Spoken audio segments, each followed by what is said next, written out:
રાજકારણ પોલિટિક્સ બન્યું રેવડી બજાર. રેવડી એટલે જરૂર ના હોય તો પણ મફતમાં આપી જવાનું. અને સમાજને એક ટેવ પડી ગઈ છે કે મફત જ્યાંથી ભલે ત્યાંથી લઈ લો. એ ધનવાન હોય કે ગરીબ હોય, પણ એની નજર મફત ઉપર છે. અને એટલે જુઓ તમે વેચાણના ક્ષેત્રમાં એક ઉપર એક ફ્રી, એક ઉપર બે ફ્રી. આ શું છે? અને દોડીને ત્યાં આગળ જઈને પહોંચી જઈએ. મફત ઇઝ રેવડી. અને આપણને ટેવ પાડી દીધી હતી નહીં. આપણે આપણી મર્યાદામાં, આપણી કેપેસિટીમાં રહીને વસ્તુ લાવતા. આ લોકોએ આપણને છેતર્યા.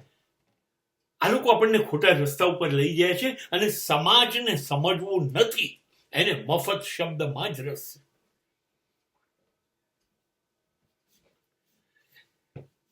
કેજરીવાલનું નામ જ મિસ્ટર રેવડી છે. હું પાણી મફત આપીશ, વીજળી મફત આપીશ, બસમાં મુસાફરી મફત આપીશ, શિક્ષણ મફત આપીશ, દવાઓ મફત આપીશ. હવે કોણ એને મત નહીં આપે? કોણ નહીં આપે? અને બે સ્ટેટમાં રાજ 10 વર્ષથી કરે જ છે. એ પંજાબ હોય કે દિલ્હી હોય.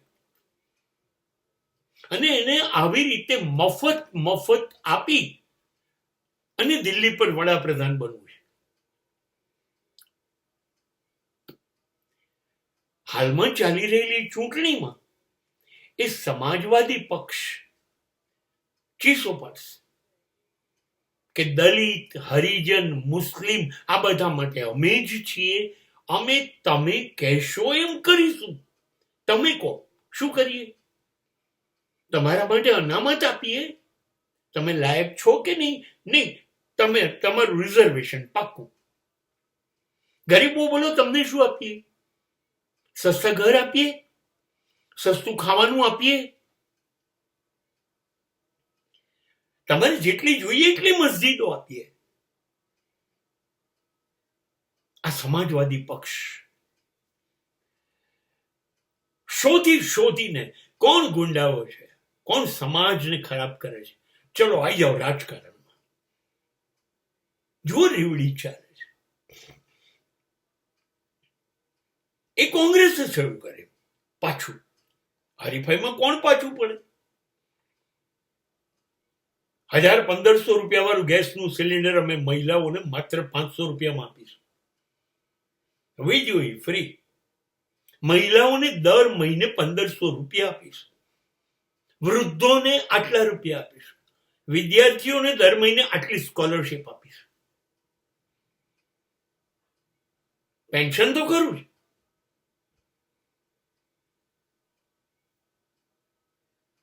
તમારા ગેરકાયદેસર મકાનોને કાયદેસર કરી દઈશું. તમારી ગેરકાયદેસર પચાવી પાડેલી જમીનોને કાયદેસર કરી દઈશું. કોંગ્રેસ. હવે તમે બધા જ જ્યારે આ કરશો તો રાજ કરવા માટે બીજેપી કે નરેન્દ્ર મોદી આ જ કરશે. હવે હરીફાઈ ચાલી છે. ચલો મફત લૂંટાઈએ. આમાંનો એક પણ માણસ નોકરી નથી કરતા જે બોલે છે કે નથી એમનો ધંધો, નથી એમનો વ્યવસાય. ક્યાંથી આપશો? કોઈ પૂછતું જ નથી. નવી નોટો છાપ્યા કરીશું રિઝર્વ બેંકમાંથી. અને કાં તો 140 કરોડ માણસો પાસેથી કરવેરા ટેક્સ વસૂલ કરીશું. એટલે આ જે રેવડીઓ વેચાય છે, સરકાર તો નામ લે છે. બધા આ પક્ષો પૈસા તો આપણા છે. આપણે લોકો દર મહિને કેટલા બધા ટેક્સ ચૂકવીએ વર્ષે. એટલે આપણા પૈસે એ લોકો જાહેરાતો કરે છે અને મફત બોલી અને મત ભેગા કરે છે કે અમે 5 નહીં તો 25 વર્ષ રાજ કરીએ. અને કોંગ્રેસે આ કામ 40 વર્ષ કર્યું અને હજી અંત નથી.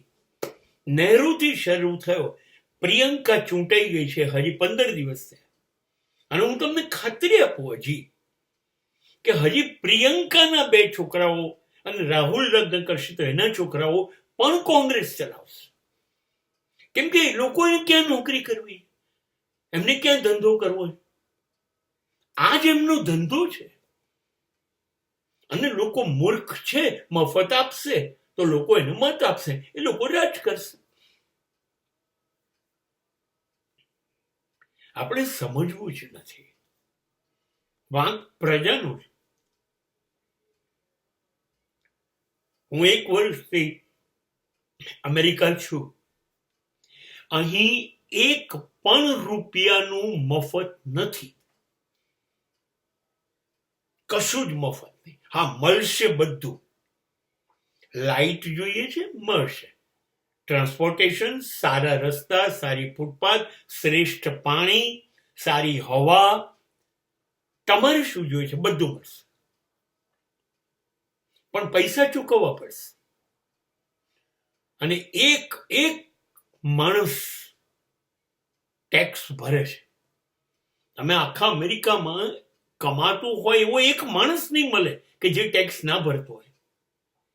બધા ઈમાનદારીથી ટેક્સ ભરે છે, અને કોઈને કશું મફત નથી જોઈતું.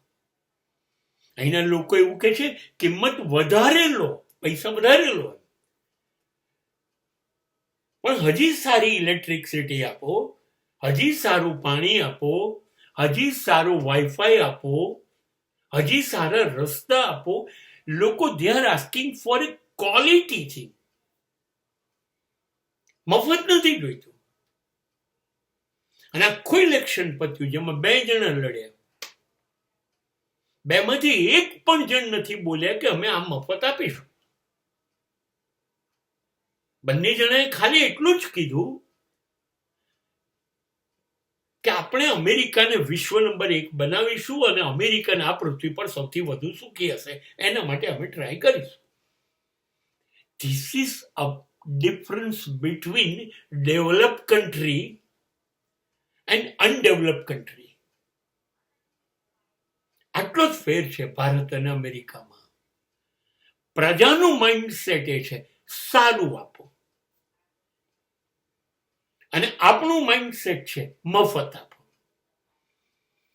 સો it depends on a revdi market.